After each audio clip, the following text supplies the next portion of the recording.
Delta State Governor Elder Sheriff Oboriwere has guaranteed Deltans of his continuous commitment to the More agenda. Speaking during a chat with the Boldest TV yesterday, the Special Advisor Delta State Government on Infrastructure, Chief Matt A. Igbadi, fleshed out some of the practical processes that Delta State Government is applying. Please join me on this chat.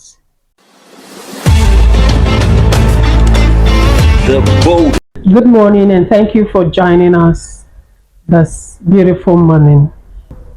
Your host, Esther Dominic, of your favorite show, The Boldest TV Show. We are right here in the office of the Special Advisor to Delta State Government on Infrastructure in the person of Chief Nat A. Igbadi. So it's nice having you on this show today. My pleasure. How are you doing? Yeah, I'm doing How good. is Delta State? I know things are going on, like works are going on everywhere, busy. I mean, what is happening? Just us generally. What is happening in Delta State? Are we going for interstate competition or what? First and foremost, I have to give thanks to Almighty God. Okay. For the kind of governor He gave to us. Okay. Because this is a governor that's making things happen everywhere in Delta State. Busy. Busy. But seriously, are we going for any interstate competition? No, we are not going. Just do what He feels He can do for the development of Delta State. So that those that voted him into office will know that he's a man with vision. And he knows why he's coming to Delta State to ensure that everybody is happy at the end of the day. Okay. Let's know more about your office. Yeah, first and foremost, the office of the Special Advisor on Infrastructure, as the name goes, Yes. is to advise the governor on the infrastructural development in the state. Okay. And when we talk of infrastructure, we're looking at the areas of roads, electricity, buildings, schools, and all of that. So I think our job covers all that area, ensuring that we monitor, we inspect as the works are going on. And the areas that have been built for some time that have been dilapidated, we also have to report back to the governor to see what he can do about them. Okay, the structures, the renovations, the building, the constructions of these infrastructures that are going on right now, how do you determine, what guiding principle do you use to determine which infrastructure is given more priority to per time?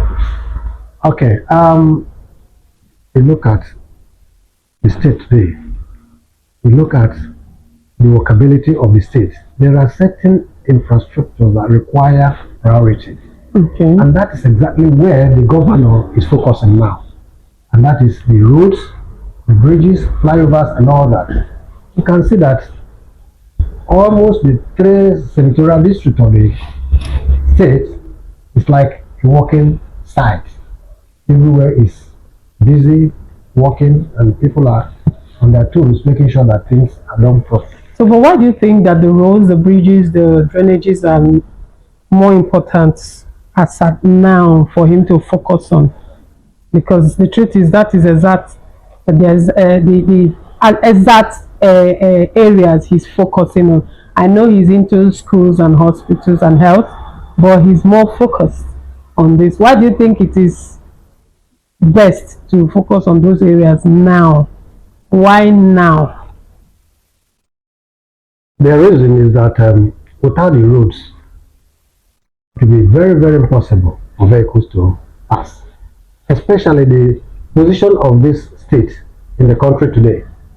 From here you can go to Abuja, from here you can go to the east, from here you can go to Lagos. And if the roads are not well done, this vehicular movement will not be, it will not be possible for them to pass. The season we are now, this is the dry season. And very soon we'll go to the rainy season. The rain is already coming for us in some areas. It's coming. Yes. But you know, we cannot say that because the rain is coming, we cannot continue to do our jobs. And this is the time the construction industries firms that are engaged to hurry up and do their jobs. because once it starts raining heavily, it will also be difficult for them to do the job. But don't forget also that these companies have a time limit within which to do their jobs, and when it falls into this rainy period, it will be difficult to carry on. Again, because the rains are very close here, we are trying to urge the contractors to ensure that they finish their work in time. And when they finish these jobs, the drainages and then the whole roads will be free. Even when these things come, they'll be able to free themselves and not empty into the seas. Okay. And it will be empty. Wow, that's a good one. Well done, sir. Thank you very much. Yes, it's actually good. In fact, I think it has rained here briefly recently, and we also noticed that the flood was reduced. Yes, so it was not a heavy rain though, but there were a kind of some stagnant waters here and there, but not as usual, So not to talk of when the job is completed. Then on that too, the government is doing a marvelous job, because if you look at the DLA road, when you look at that area before, it used to be very flooded. Okay. But with what they are doing now on the road and then the drainage, the super drainage they are constructing, that will be a thing of the past in the nearest future. Wow, thank you so much, sir. Now, talking about the constructions of these roads, how does the government ensure quality and durable materials in construction of these roads and drainages and every other infrastructures that they are putting in place? Again, you see, the governor is a workaholic governor. Okay. Despite the fact that he has the Ministry of Works, he has the Office of the Monitoring and Auditing Department, he also has the Office of the Infrastructure. He goes out to inspect these jobs they are doing.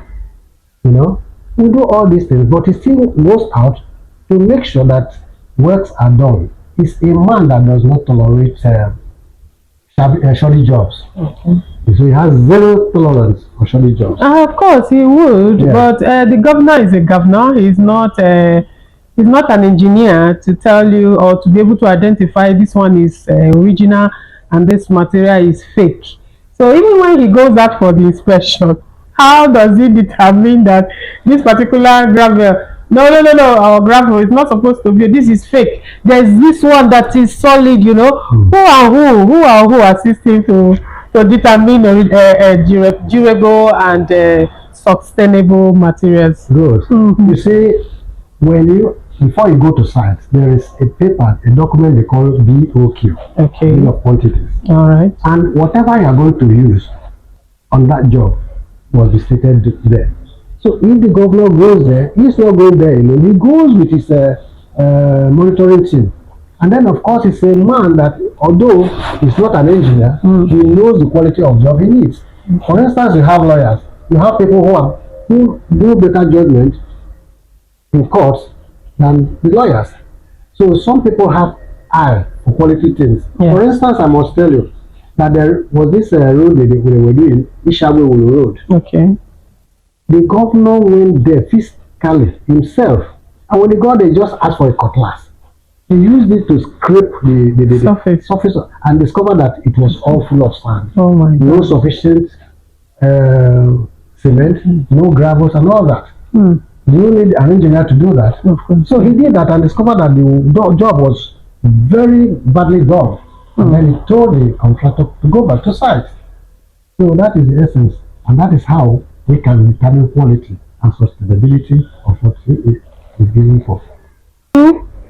How does it really map out the allocation of these projects that are going on so that it will get to the entire zones in Delta State?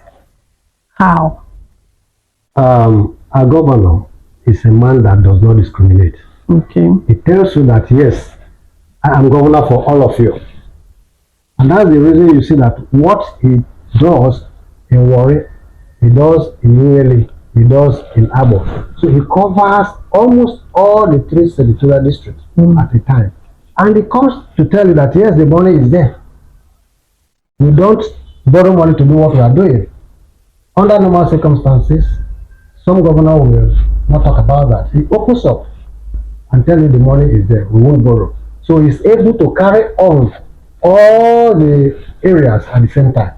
So nobody Nobody is lacking behind. Wow, interesting. So, as a special advisor to the government on infrastructure, away from the roads, of course, the roads and all these things we have mentioned are part of the ingredients to making a place developed. Yes. How is the state managing the rapid urbanization of Asaba? These areas, Asaba, Wari, Ugeli. How is the state managing the development that is emerging and all that? Yeah, the state is. Are we taking advantage of it? Yes, we are really taking advantage of the rapid development of these areas you just mentioned. Like I said before now, things were not this rosy, things were not this good. But once in a while, you see, God begins to bless a people through their leader. And when such leader is being blesses his people. And then you see that everywhere, every nook and cranny of the state benefits from there. And he has told you that yes, his more agenda. O stands for opportunities for everyone. Yeah.